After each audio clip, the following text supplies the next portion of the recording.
നമസ്തേ. ഇന്നത്തെ യാത്ര നേപ്പാളിൻ്റെ ഹൃദയഭാഗമായ കാഠ്മണ്ഡുവിൽ നിന്നാണ് ആരംഭിക്കുന്നത്. നമ്മൾ പോകുന്നത് രാജ്യത്തെ ഏറ്റവും മനോഹരമായ നഗരങ്ങളിലൊന്നായ പൊഖാറയിലേക്കാണ്. ഏകദേശം 25 മിനിറ്റ് മാത്രം ദൈർഘ്യമുള്ള ഒരു ചെറിയ വിമാനയാത്ര. പക്ഷേ അതിശയിപ്പിക്കുന്ന കാഴ്ചകളാൽ നിറഞ്ഞിരിക്കുന്നതാണത്.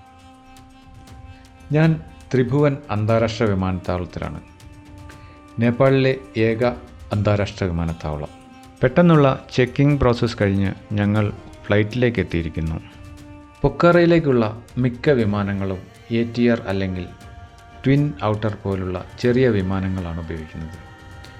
ഒതുക്കമുള്ളതും സുഖകരവും പർവ്വത പറക്കലിന് അനുയോജ്യവുമാണ്.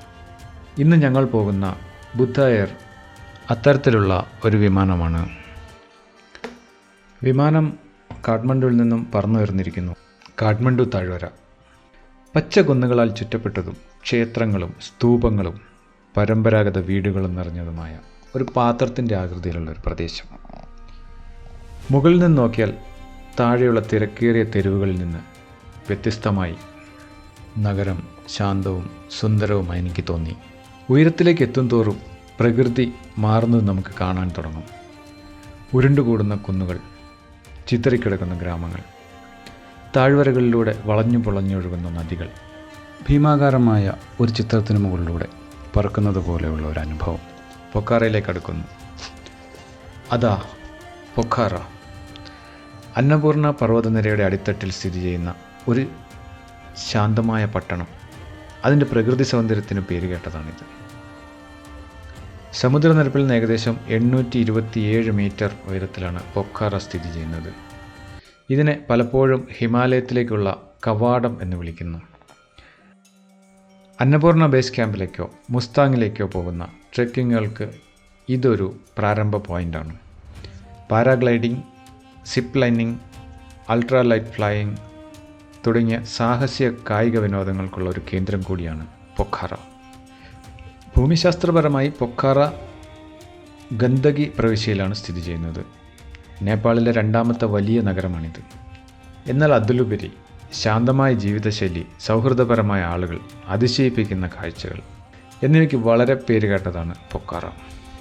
തടാകങ്ങൾക്കും കുന്നുകൾക്കും മുകളിലൂടെ ഞങ്ങൾ വിമാനം പതിയെ താഴ്ന്നു പറക്കാൻ തുടങ്ങിയിരിക്കുന്നു. വിമാനദൂരം ചെറുതാണ്, പക്ഷേ നേപ്പാളിൻ്റെ പ്രകൃതി വൈവിധ്യത്തിൻ്റെ മനോഹരമായ ഒരു ചിത്രം നൽകുന്നു.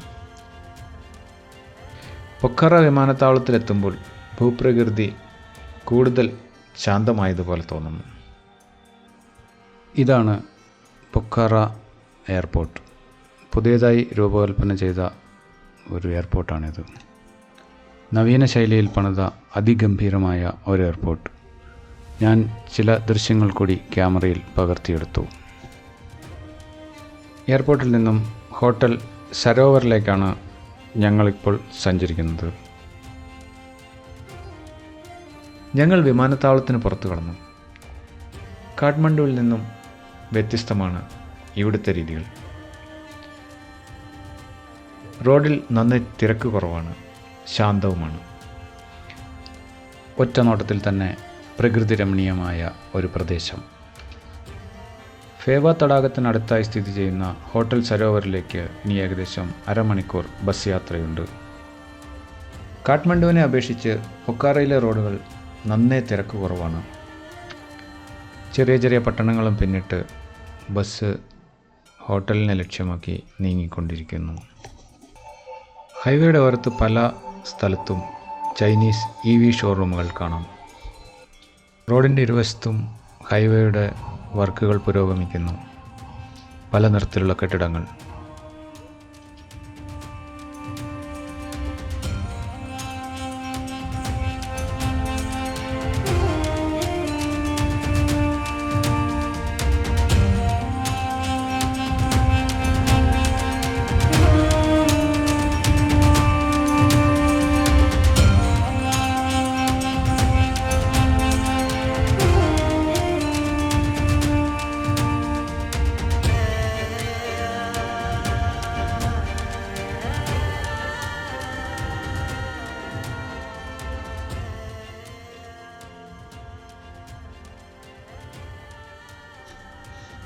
ഇടതുവശത്തായി കാണുന്നതാണ് പ്രശസ്തമായ ഫേവ തടാകം. ഫേവ തടാകത്തിലെ ബോട്ടിങ്ങിനായി നമ്മൾ അടുത്തൊരു ദിവസം ഇവിടേക്ക് വീണ്ടും വരുന്നുണ്ട്. ഫേവ തടാകത്തിൻ്റെ കൂടുതൽ വിശേഷങ്ങൾ ആ വീഡിയോയിൽ നമുക്ക് കാണാം. ഫേവ തടാകവും പിന്നിട്ട് ബസ് അതിവേഗം നീങ്ങിക്കൊണ്ടിരിക്കുകയാണ്. കുറച്ച് ദൂരം കൂടി പിന്നിട്ട ശേഷം ബസ് ഒരു ചെറിയ വഴിയിലേക്ക് പ്രവേശിച്ചു. മുന്നിൽ കാണുന്ന ആ കെട്ടിടമാണ് ഹോട്ടൽ സരോവർ.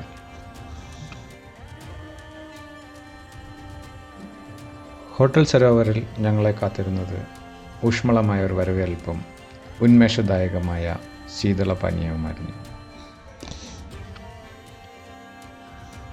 അപ്പോൾ യാത്ര ഇങ്ങനെയാണ്. കാഠ്മണ്ഡുവിൻ്റെ വിശാലമായ ആകാശത്തു നിന്നും പൊക്കാറയുടെ പ്രകൃതി ഭംഗിയിലേക്കുള്ള യാത്ര. ഉച്ചഭക്ഷണത്തിന് ശേഷം ഒന്ന് മയങ്ങാം എന്ന് കരുതി മുറിയിലേക്ക് പോയ ഞാൻ ജാലകത്തിലൂടെ പുറത്തേക്ക് നോക്കി. അതിസുന്ദരമായ കാഴ്ചകൾ.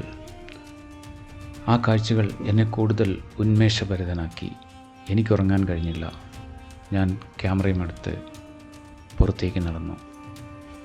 പൊക്കാറയുടെ ഹൃദയത്തുടിപ്പുകൾ തൊട്ടറിയുന്ന മറ്റൊരു വ്ലോഗിൽ വീണ്ടും കണ്ടുമുട്ടാം. Good bye.